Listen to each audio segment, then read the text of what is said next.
how good of a manager was Danny Murtaugh? Murtaugh was great to play for. He was great with players, and he played and he understood. He knew what everybody was going through, and I think he, rather than pure baseball, I think he played hunches a lot more than most managers do. You know, but it's he was. I think that's the most important thing. If he treats you like a man and respects you, and you respect him, and get along with your manager, that's it's great. And he was easy to get along with.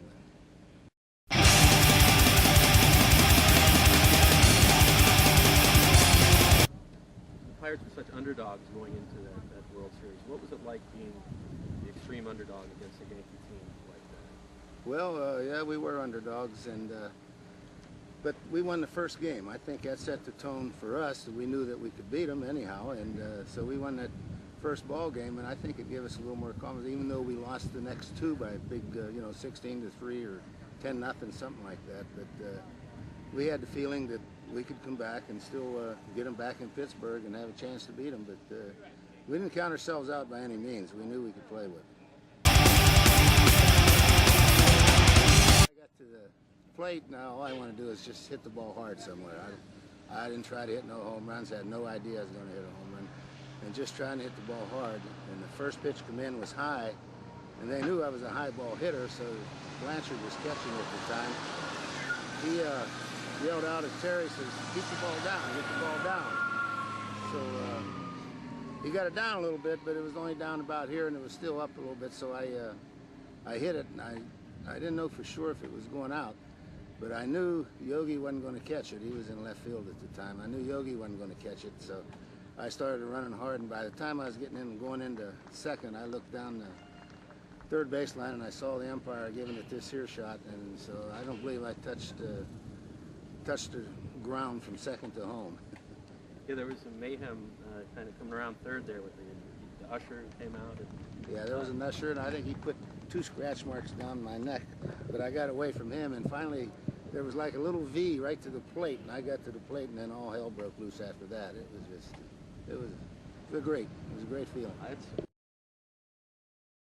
did you do after the game? I mean, well, I didn't get any champagne because the reporters were all around me, and champagne never got to me. So after it all died down, my wife and I went up in Shenley Park, which is a park right behind Forbes Field, and there was nobody up there. Everybody else, I think, in Pittsburgh was downtown having a ball, and then we went up there and sat and just overlooked the city, and it was just peaceful, nice and peaceful, and a nice fall day. If you could maybe talk about the first time you met Roberto Clemente, and if you know he would become such an inspirational leader. Roberto, I met him, well, he was there when I came up in 1956. I came up in July of 1956, and he was in right field. That's the first time I met Roberto. He had great talent. Everybody knew he had great talent, and he really turned into a great ball player. I met him in '56, and we played together.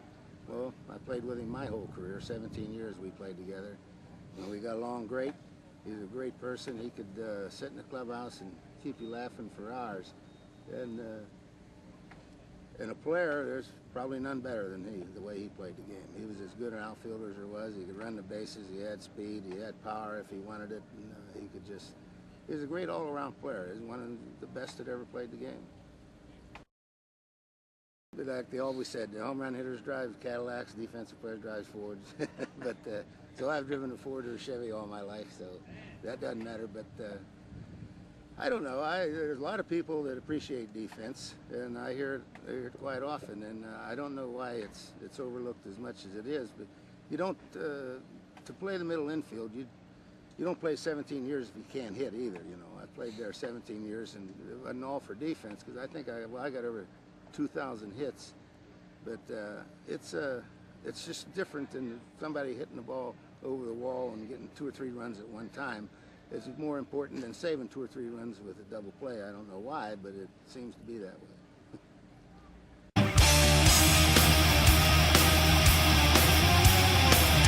Do you think you'll make it to Cooperstown?